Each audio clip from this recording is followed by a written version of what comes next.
Today we're going to be talking about necessary and sufficient conditions. We hear these words all the time.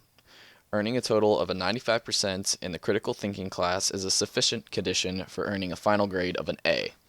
Pouring a gallon of freezing water on my sleeping daughter is sufficient to wake her up. Being alive is a necessary condition for having a right to life. Now let's take a look at necessary conditions.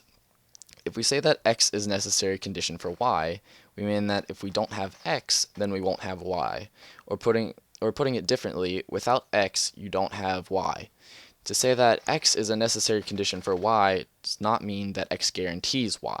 Some examples would be having gasoline in my car, assuming I have a gasoline engine, is a necessary condition for my car to start. Being 21 years of age is a necessary condition for being able to buy alcohol legally. Being brave is a necessary condition for being a good soldier. Having the correct key is necessary in order to enter one's computer. So now that we know what necessary is, let's take a look at sufficient conditions. If we say that X is sufficient condition for Y, then we mean that if we have X, we know that Y must follow. In other words, X guarantees Y. Earning a total 95% in critical thinking class is sufficient condition for earning a final grade of an A. Rain pouring from the sky is a sufficient condition for the ground to be wet.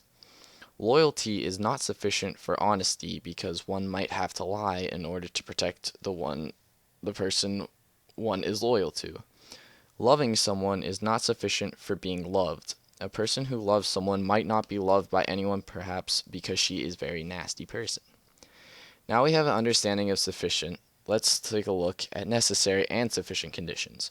We've already said that if A, then B, means that if we have A, then we know that B must follow. But when we also said that A only if B means that if we do not have B, then we will not have A. These two conditional claims, if A, then B, and A only if B, refer to two different kinds of conditions, necessary conditions and sufficient conditions. I will pay for lunch if and only if you pay for dinner, being an even number, being divisible by 2.